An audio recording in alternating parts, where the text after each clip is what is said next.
This is Module 1, Introduction to Environmental Policies and Laws. To start our discussion, we'll talk about first the principles of environmental policies and laws. There are various principles in which environmental policies and laws are anchored. First, sovereignty over natural resources and the obligation not to cause harm. Second, principle of prevention. Third, precautionary principle. Fourth, sustainable development. Fifth, intergenerational equity. And sixth, the rights-based approach. The Principle 21 of the 1972 Stockholm Declaration, which is the cornerstone of international environmental law, reflects these principles. States have, in accordance with the Charter of the United Nations and the principles of international law, the sovereign right to exploit their own resources pursuant to their own environmental policies and the responsibility to ensure that activities within their jurisdiction or control do not cause damage to the environment of other states or of areas beyond the limits of national jurisdiction. Meaning, the sovereign right over natural resources includes the right of the states to be free from external interference. The exercise of state sovereignty, however, has its limits. The state has the responsibility not to cause harm beyond the limits of its national jurisdiction. The no harm principle recognizes that a state's activities may be transboundary in nature, which can affect or harm the environment of another state. This is meant to be balanced with the sovereign principle of states and requires them to take responsibility for their actions which cause harm outside their own territory. The principle of prevention aims to stop environmental damage even before it occurs or when it is critical and potential damage may already be irreversible. This principle is differentiated from the obligation not to cause harm principle. The obligation not to cause harm principle deals with the effects of a state's activities outside its own territory without regard to activities that cause environmental harm within the state. Meanwhile, the principle of prevention encompasses environmental harm within a state's own territory. Principle 15 of the Rio Declaration, commonly known as the Precautionary Principle, states, in order to protect the environment, the precautionary approach shall be widely applied by states according to their capabilities. Where there are threats of serious or irreversible damage, lack of full scientific certainty shall not be used as a reason for postponing cost-effective measures to prevent environmental degradation. This principle advocates that the potential harm should be addressed even with minimal predictability at hand.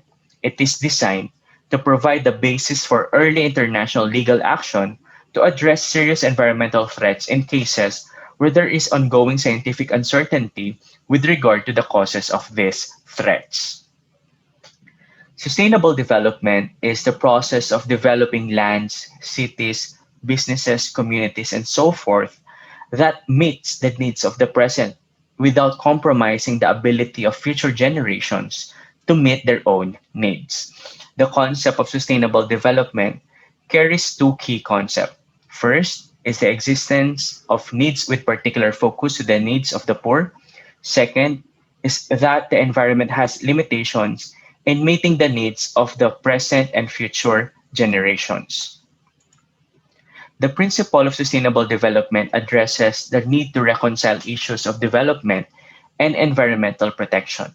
It recognizes that development requires economic exploitation to satisfy the needs of the growing population at the same time protecting the environment for future generations. The United Nations established 17 Sustainable Development Goals. 1. No poverty. 2. Zero hunger. 3. Good health and well-being. 4. Quality education. 5. Gender equality. 6. Clean water and sanitation. 7. Affordable and clean energy. 8. Decent work and economic growth. 9. Industry, innovation, infrastructure. 10. Reduced inequalities. 11. Sustainable cities and communities. 12. responsible consumption and production, 13 climate action, 14 life below water, 15 life on land, 16 peace, justice, and strong institutions, 17 partnerships for the goals. These are the Sustainable Development Goals. The concept of intergenerational equity supports the principle of sustainable development with respect to holding the natural resources in trust for future generations. Intergenerational equity is defined as each generation's responsibility to leave an inheritance of wealth no less than what they themselves have inherited. These two images show you the comparison between equality and equity. In equality, each individual or group of people is given the same resources or opportunities. Meanwhile, for equity, each person has different circumstances and allocates the exact resources and opportunities needed to reach an equal outcome. This image also shows you the comparison between equality and equity. The Universal Declaration of Human Rights provides for the right to a standard of living adequate for health and well being. The right carries with it the right to the environment.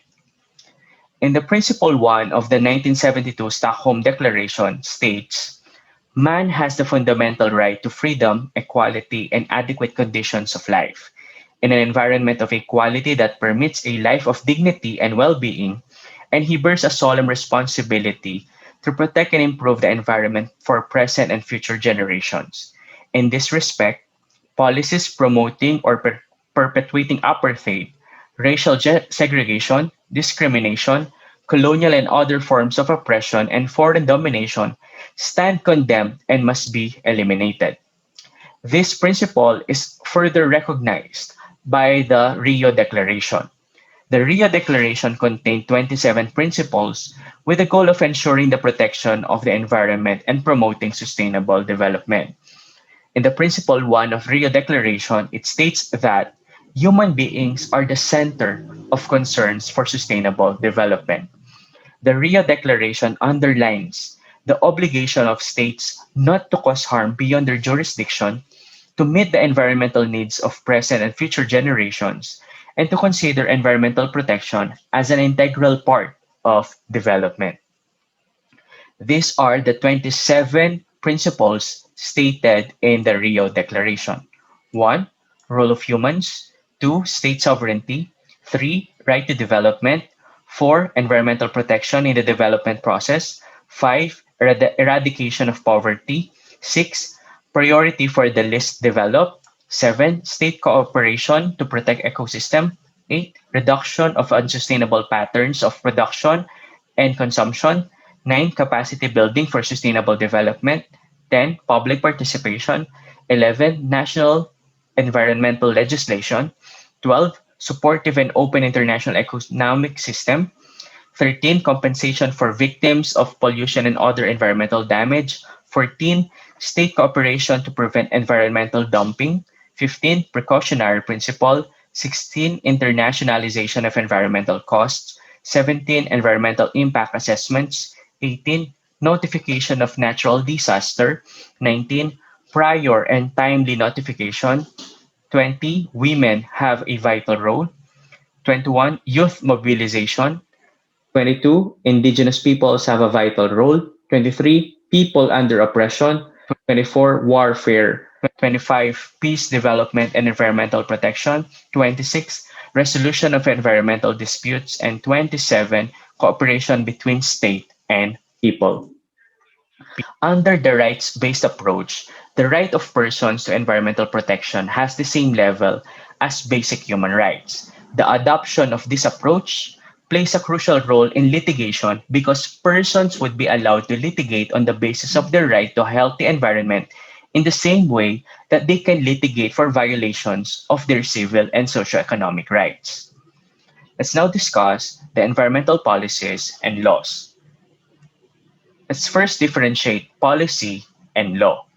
Policy is the outline of what a government is going to do and what it can achieve for the society as a whole. Policy also means what a government does not intend to do. It also involves the principles that are needed for achieving the goal. Policies are only documents and not law, but these policies can lead to new laws. Meanwhile, laws are set standards, principles, and procedures that must be followed in society. Law is mainly made for implementing justice in the society. There are various types of laws framed, like criminal laws, civil laws, and international laws. While a law is framed for bringing justice to society, a policy is framed for achieving certain goals. In terms of environmental policies and laws, they are classified according to their nature. One, green laws. Green laws deal with the protection, conservation, utilization, and development of forests, other land-based natural resources, and wildlife law. Two, blue laws. These are laws which deal with the protection, conservation, and utilization of waters, marine life, and aquatic resources. Three, brown laws. These are laws and rules which deal with the pollution control and the regulation of activities which could affect the environment. This time, we'll be talking about the legal framework in the Philippines. The 1987 Constitution is the highest law in the country. Now, we also know that there are three branches of government. One, the bicameral Congress that enacts the national laws. The president, as the head of the executive branch, that implements these laws directly or through implementing regulations that must be consistent with legislation. And the Supreme Court that heads the judiciary, which is the final arbiter of legal conflicts and interpreter of the Constitution. In the hierarchy of laws, all national laws and executive implementing regulations must be consistent with the Constitution, and implementing regulations must be consistent with the laws being implemented, and the implementation must be within the delegated powers given to the President and government agencies by the Constitution and the specific laws. The legal framework in the country follows these three. One, the Constitution that defines the national territory and the rights to balanced and healthful ecology consistent with the rhythm and harmony of nature. Two, the national legislation that provides comprehensive framework for environmental management in place of the piecemeal legislation. Three, international agreements.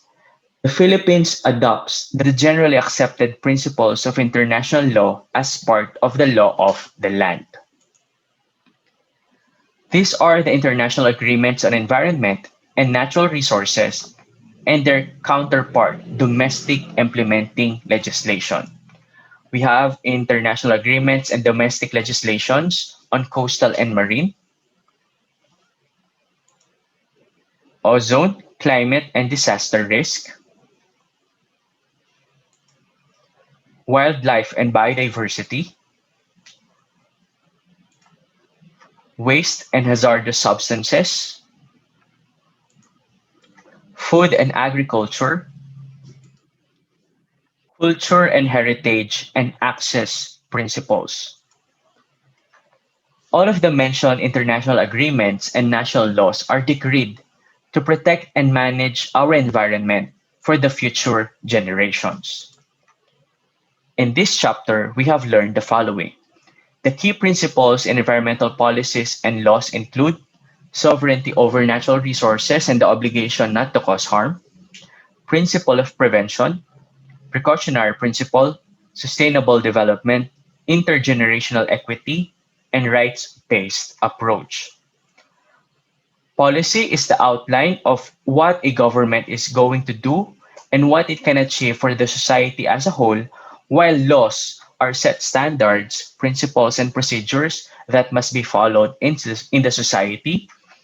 Environmental laws are classified according to the nature of the laws, namely green laws, blue laws, and brown laws. The legal framework of environmental laws and policies are anchored in the Constitution, national legislation, and international agreements.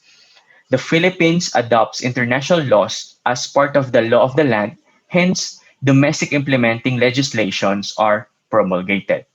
That ends our Module 1 Introduction to Environmental Policies and Laws.